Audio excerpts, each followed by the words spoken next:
nous montrons comment là nous dégainons ça, nous faisons sortir notre katana de son fourreau et nous propulsons une attaque. Et cette attaque, nous démontrons, c'est pour illustrer que même étant avec un genou sur le sang, lorsque nous sommes assis en 6 ans, avec un temps genou sur le sol, nous pourrons exécuter notre mouvement. Mais le katana se tient maintenant avec 2 mains. Et là, nous avons maintenant un sabre en bois qui est le bokken. Là, nous allons travailler les différentes frappes conventionnelles. Ils sont au nombre de 4. Différentes, nous tenons le katana à la verticale, à l'horizontale, la lame pointée vers le sol et en face pour transpercer notre adversaire. Cependant, maintenant, il faut noter que pour manier le katana, il faut une certaine dextérité du poignet. Et lorsque nous voulons faire entrer notre katana dans son fourreau, il y a des mouvements que vous avez vu dans la vidéo, au mouvement horizontal que nous effectuons en contrôlant avec le plat de la lame, de notre lame, parce que là nous parlons de katana, mais comme nous travaillons avec ici avec un sabre en bois. Et nous avons aussi, en dehors du katana, nous avons d'autres armes utilisées dans l'art ninja. Nous avons le ninja-do qui est un sabre au watesashi, et toujours un sabre court, toujours dans la pratique du ninjutsu. Et là, il se manie maintenant même avec un bras, nous ne sommes plus obligés de tenir avec 2 bras. Lorsque nous avons notre katana, il est important, surtout lorsque nous travaillons, d'être exigeant et rester très concentré.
Là, nous avons le Bojutsu, ça veut dire technique du bâton. Nous allons commencer par le salut. Après le salut, nous allons passer aux techniques du bâton, qui veut dire Bojutsu, c'est traduit technique du bâton. Là, nous pourrons constater toutes les différentes frappes rencontrées et exécutées composent ces excès seul à la maison pour la pratique du ninjutsu. Je tenais à vous rappeler d'abord que le Bojutsu, c'est une arme vraiment très ancienne que nous tous connaissons. Il est incontournable dans la pratique du ninja parce que le ninjutsu n'était que composé du taijutsu, du Bojutsu, du kenjutsu. Voilà les piliers même de l'art ninja. Puis nous avons autres 33 disciplines restantes, dont 18 techniques samouraï et 18 techniques guerrières traditionnelles. Ça, c'est une vidéo dont je travaille pour vous permettre de vous exécuter, de travailler à domicile à la maison, pour augmenter votre potentiel et vous exercer dans l'art ninja.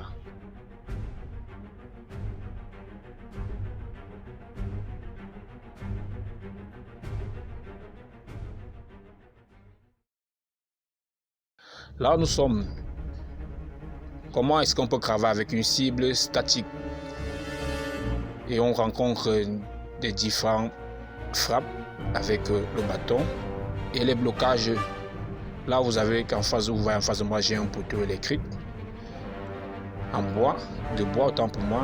Et là, nous travaillons les différents blocages dont vous êtes en train d'exécuter et les différentes attaques.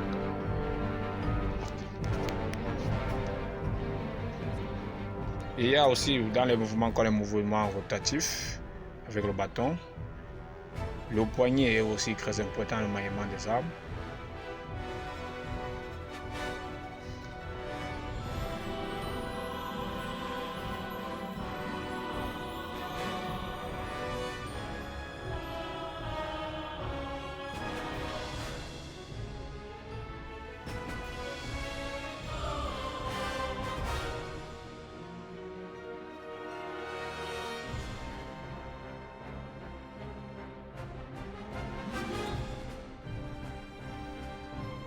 Là, nous allons passer au taijutsu. Taijutsu qui est vraiment une branche très importante dans l'art du ninja. Alors, le taijutsu se traduit par sincérité, vérité du corps, où on connaît, où on ne connaît pas. Jutsu, c'est technique.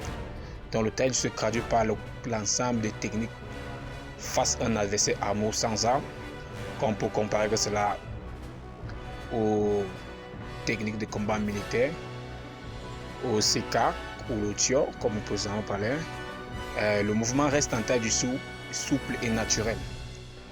Donc, nous avons, j'ai bien dit, les piliers même du ninja sont le taijutsu, le bojutsu et le kenjutsu. Là, nous passons aux différentes techniques de percussion en taijutsu pour travailler l'endurcissement et le renforcement. Cela permet, lorsque nous allons propulser notre attaque face à notre ennemi, là, nous avons des différentes façons de frapper. Là, avec les griffes.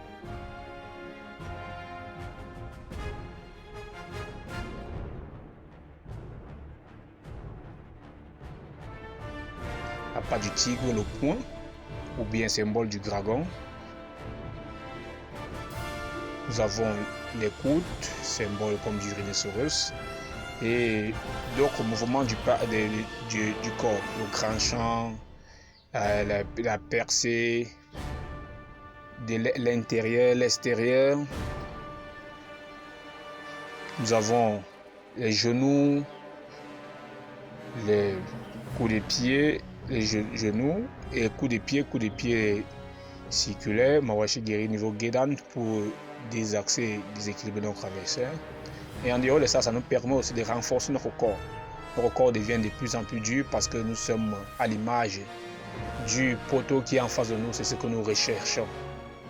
Donc il suffit qu'on a compris une fois qu'on a compris le principe, à quoi ressemble le taijutsu dont je viens juste de vous montrer un petit aperçu dessus. Alors on n'a qu'à s'exercer et le reste viendra par l'effort fourni. Un taijutsu où on connaît, rappelez-vous où on ne connaît pas. Et j'ai dit toujours aux gens, ninja un jour, ninja toujours.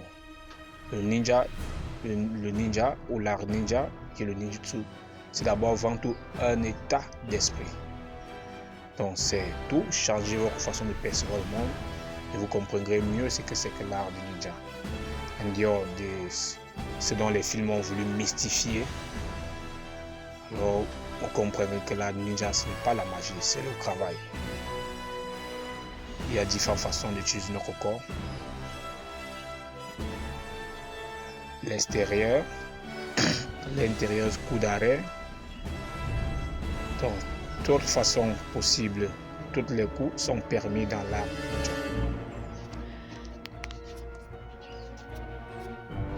Bon. Moi, c'est le maître Sokeno Sambelibi, représentant des ninjas de la Fédération mondiale des ninjas au Cameroun, représentant du ninjutsu à la Fédération camerounaise de karaté,